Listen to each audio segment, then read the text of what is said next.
مصیبت و پریشانی کے وقت نماز۔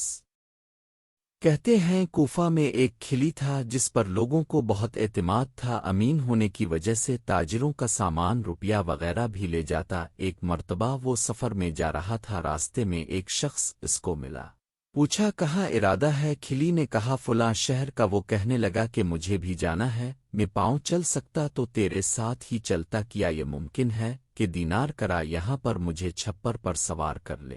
کھلی نے اس کو منظور کر لیا، وہ سوار ہو گیا۔ راستے میں ایک دوراہ ملا، سوار نے پوچھا کدھر کو چلنا چاہے؟ یہ خلی نے شام کا راستہ بتایا۔ سوار نے کہا یہ دوسرا راستہ خرید کا ہے اور جانوروں کے لیے بھی سہولت کا ہے، کہ سنوا اس پر خوب ہے۔ خل نے کہا میں نے یہ راستہ دیکھا نہیں۔ سوار نے کہا کہ میں بارہا اس راستے پر چلا ہوں۔ خلی نے کہا اچھی بات ہے، اسی راستے کو چلیں۔ تھوڑی دور چل کر وہ راستہ ایک وحشت ناک جنگل پر ختم ہو گیا جہاں بہت سے مردے پڑے تھے۔ وہ شخص سواری سے اترا اور کمر سے کھنجر نکال کر خل کے قتل کرنے کا ارادہ کیا۔ کلی نے کہا کہ ایسا نہ کر، یہ خچر اور سامان سب کچھ لے لے، یہی تیرا مقصد ہے، مجھے قتل نہ کر۔ اس نے نہ مانا اور قسم خالی کے پہلے تجھے مارو گا پھر یہ سب کچھ لوں گا۔ اس نے بہت عاجزی کی مگر اس ظالم نے ایک بھی نہ مانی۔ خل نے کہا اچھا مجھے 2 رکعت اخر نماز پڑھنے دے۔ اس نے قبول کیا اور ہنس کر کہا جلدی سے پڑھ لے۔ ان مردوں نے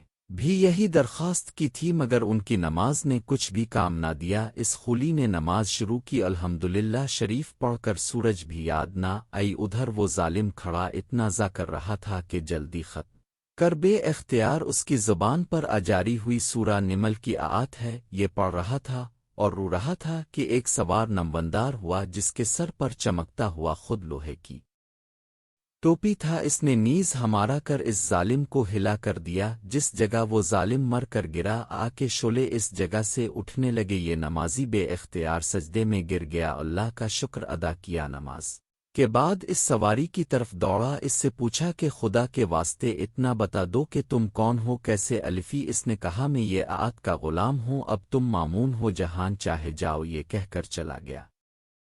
درحقیقت نماز ایسی ہی بڑی دولت ہے کہ اللہ کی رضا کے علاوہ دنیا کے مصائب سے بھی اکثر نجات کا سبب ہوتی ہے اور سکون خلوت حاصل ہوتا ہے۔ ابن سیرین رحمت اللہ کہتے ہیں کہ اگر مجھے جنت کے جانے میں اور 2 رکعت نماز پڑھنے میں اختیار دے دیا جائے تو میں 2 رکعت ہی کوئی اختیار کروں گا، اس لیے کہ جنت میں جانا میری اپنی خوشی کے واسطے ہے اور 2 رکعت نماز میں میرے مالک کی رضا ہے۔ پیارے نبی کا ارشاد ہے، بڑا قابل رشک ہے وہ مسلمان جو ہلکا پھلکا ہو، یعنی اہل و عیال کا زیادہ بوجھ نہ ہو، نماز سے وافر حصے اس کو ملا ہو، روزی صرف گزارے کے قابل ہو، جس پر صبر کے عمر گزار دے، اللہ کی عبادت اچھی طرح کرتا ہو، گمنامی میں پڑا ہو، جلدی سے مر جائے، نہ میراث زیادہ ہو نہ رونے والے زیادہ ہوں۔ ایک حدیث میں الف ہے کہ اپنے گھر میں نماز کا سب سے پڑا کرو، گھر کی خیر میں اضافہ ہوگا۔